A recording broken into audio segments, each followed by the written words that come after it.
जय भीम मित्रांनो, आज आपण भारतीय संविधानाच्या प्रास्ताविकेमधील प्रत्येक शब्दाचा अर्थ समजून घेऊया. आम्ही स्वातंत्र्यापूर्वी आपण एकत्र नव्हतो, विखुरलेले होतो. संविधानाने मिळाले आम्ही केले.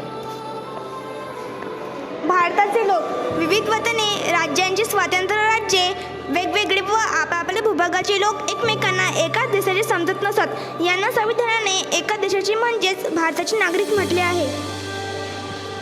सार्वभौम, आपण आपल्या देशात आपल्या योग्य वाटतील असे निर्णय घेण्यास स्वतंत्र आहोत. समाजवादी, आमच्या देशात गरीब आणि श्रीमंत यांच्यात मोठी दरी असणार नाही. देशाच्या संपत्तीवर सर्वांचा हक्क असेल. संपत्तीचे काही मोजक्या लोकांच्या हाती केंद्रीकरण होणार नाही, याची काळजी घेतली जाईल.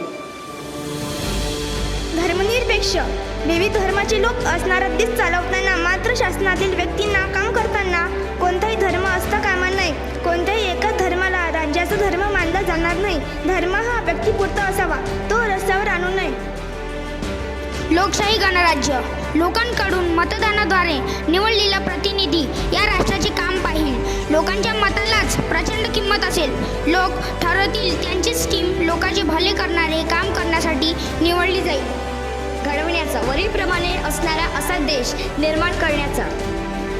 सामाजिक न्याय, व्यक्तींमध्ये जात, धर्म, वंश, भाषा, प्रदेश, जन्मस्थान किंवा लिंग यावर आधारित कोणताही भेदभाव केला जाणार नाही. माणूस म्हणून सर्वांचा दर्जा सारखाच असेल. अस्पृश्यतेसारखी, बहिष्कृत करण्यासारखी परिस्थिती निर्माण न होऊ देणारा. आर्थिक न्याय, कोणाही एकाच प्रकारच्या कामासाठी समान वेतन मूल्य दिले जाईल. देशातील प्रत्येकाला कोणत्याही भेदभावाशिवाय आपल्या आवडीप्रमाणे उपजीविकेचे साधन मिळण्याचा हक्क असेल. राजनैतिक न्याय, लोकशाही प्रक्रियेत महिला, पुरुष व अन्य लिंगीय व्यक्तींना व प्रत्येक घटकास निवडणूक प्रक्रियेत आपला सहभाग नोंदवता येईल व त्याला त्याचे मत देण्याचा व निवडणूक लढवण्याचा अधिकार असणार. विचार स्वातंत्र्य, देशाच्या नागरिकास स्वतंत्रपणे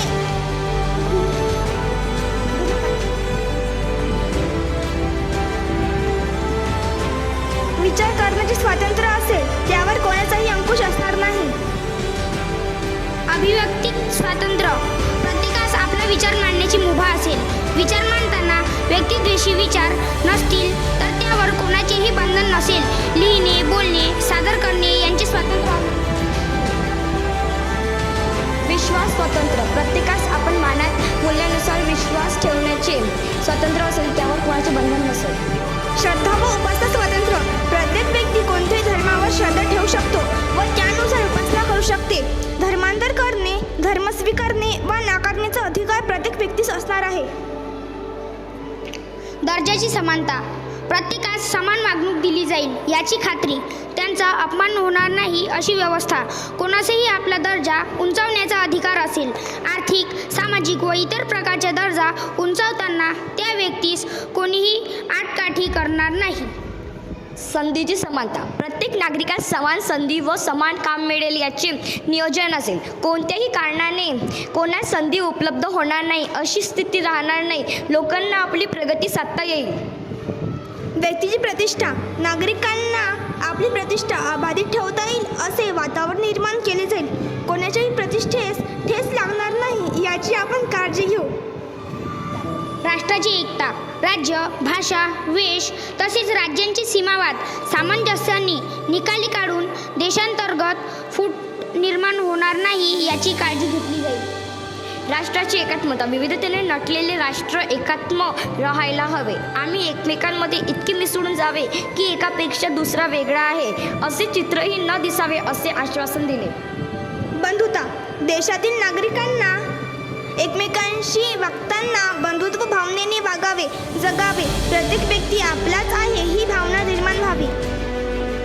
प्रवर्धित करण्याचा, वरील सारे भारतात निर्माण करण्याचा. संकल्पपूर्वक निर्धार, मनामध्ये पक्का विचार करून ठेवून मनात नक्की करून आमच्या संविधान सभे आज दिनांक 26 नोव्हेंबर 1949 रोजी याद्वारे हे संविधान अंगीकृत. भारतीय संविधान स्वीकारून अधिनियमित याबाबतचा नियम कायदा बनवून स्वतः प्रत अर्पण करीत आहोत. आशा आहे संविधान प्रास्ताविकेचे महत्त्व लक्षात आले असेल तर आता सर्व जनतेपर्यंत पोहोचवण्याचा प्रयत्न करूया.